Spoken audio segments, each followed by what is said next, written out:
Hello, my name is Cleveland Wijaya. Currently, I am enrolling in Master of Early Childhood Teaching at University of South Australia. I am very grateful for this placement experience that gave me the opportunity to truly understand and acknowledge the education system in South Australia. Therefore, in this video, I would like to reflect about my experience in relation to the AITSL Standards, and I will focus on one curriculum area, which is mathematics. I have created unit plans for this specific curriculum area with inquiry-based learning approach. Firstly, the core of the inquiry-based learning is to assimilate students' learning motivation and interest. These methods build the active and attractive classroom, which can help students to develop new skills and understand new concepts. In Standard 2.1, educators are required to apply knowledge of the concept of the content and teaching strategies of the teaching area. In order to develop engaging teaching activities in math lesson, I provide a lot of activities based on the understanding of the content knowledge. The aim of the activities is to help students understand about the time, which is a very abstract mathematical construct. For example, I played the video about bedtime routine and gave them time to talk with their peers about their own routines. After the hook-in session with the video, I asked students to sort the events that take place in daytime and nighttime. Students were able to sort the events and made the correlation with their own word.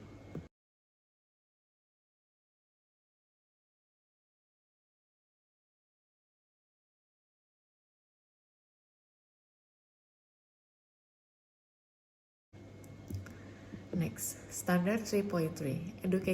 Educators are required to evaluate and improve teaching programs.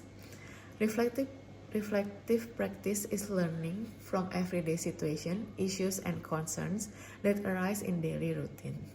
Reflections enables educators to analyze different aspects of various experiences to make judgments in what should be repeated, extended, or changed. I had a high expectation on students to making their own clock after 2 lessons of time. I asked students to make their own clock by putting the clock numbers and clock hands on the blank paper plate.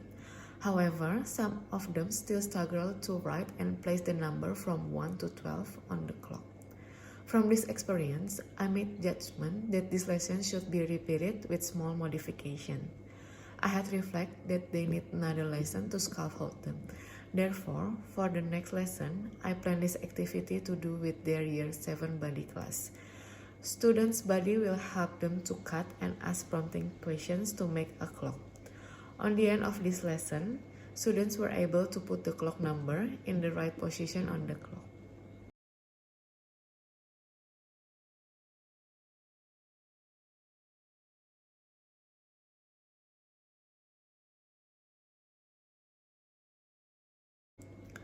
Lastly, through this reflection, I have built another multiple exposure activities for students to understand the concept of time, which align with the Standard 3.3. Educators are required to include a range of teaching strategies. Multiple exposures provide students with multiple opportunities to encounter, engage with, and elaborate on new knowledge and skills. For example, I have provided a movable clock model for students to explore and play. Also, I asked lots of prompting questions during the activities. Can you show me 10 o'clock, please? Or can you show me 3:30, please? I played the time song before starting the math lesson. Also, I played with them What's the Time, Mr. Wolf game and Bingo Clock game. From all of these activities, in the end of the lesson, students were able to tell the time to an hour using their own clock. They are also able to use the time vocabulary and relate to their daily activities. In conclusion, multiple exposures are the most effective teaching strategies that I use during my placement to assist students in mastering new knowledge and skill of the time unit.